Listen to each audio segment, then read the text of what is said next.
Welcome to WorkSpan TV. I'm Marcia Rhodes for WorldatWork. And today we're discussing the changing total rewards professional.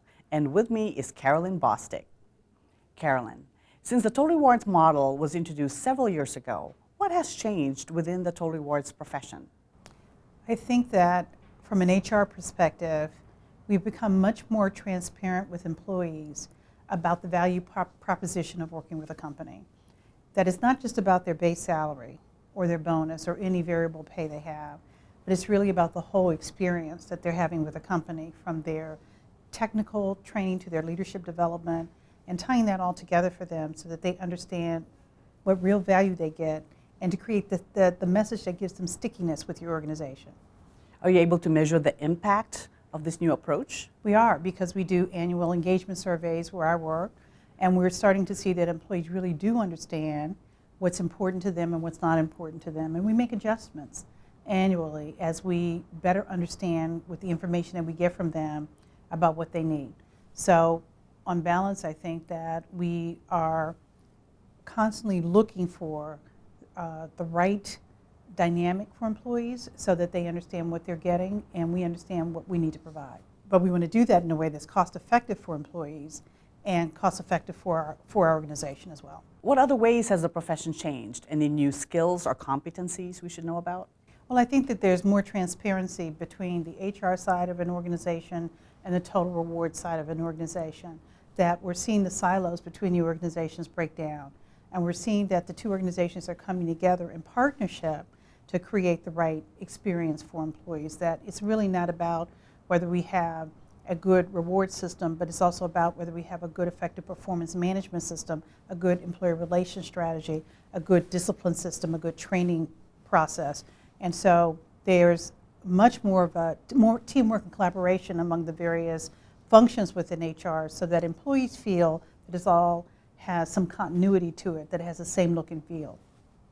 Carrolyn, you brought up a good point about the need to break down silos between HR and total rewards. Exactly how do you go around doing that?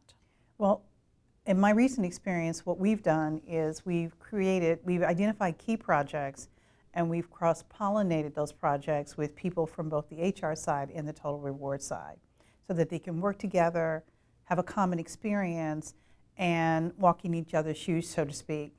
We also learned that by bringing them together, they add value to projects in ways that maybe they hadn't expected.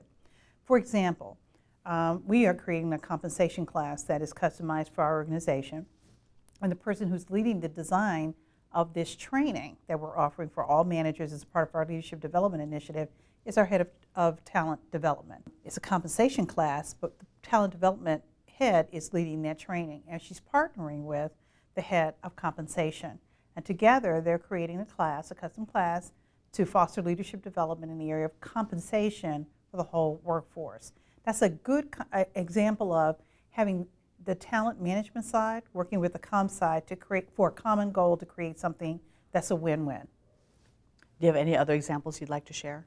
Sure. Performance management. We lead performance management out of our talent management organization. But of course, a key part of performance management is merit and bonus administration. We do it together. So the project team works together and they work in lockstep from the beginning to the end to support each other through the process. They all know each other, they know each other's philosophy, they know how to work together, they see it as a joint project. There's no real handoff, they're doing it together. And I think that helps to build overall understanding of both sides of the house, and it helps for career development, helps to foster a better understanding. After all, at the end of the day, when employees look at HR, they don't see the talent management group or the total rewards group. It's one HR. And the more we can facilitate that within our own group, the better and more effective we are. These are terrific ideas on how to break down the silos between HR and total rewards. Thank you so much for sharing those ideas with us. Thank you. For WorldatWork, I'm Marcia Rhodes.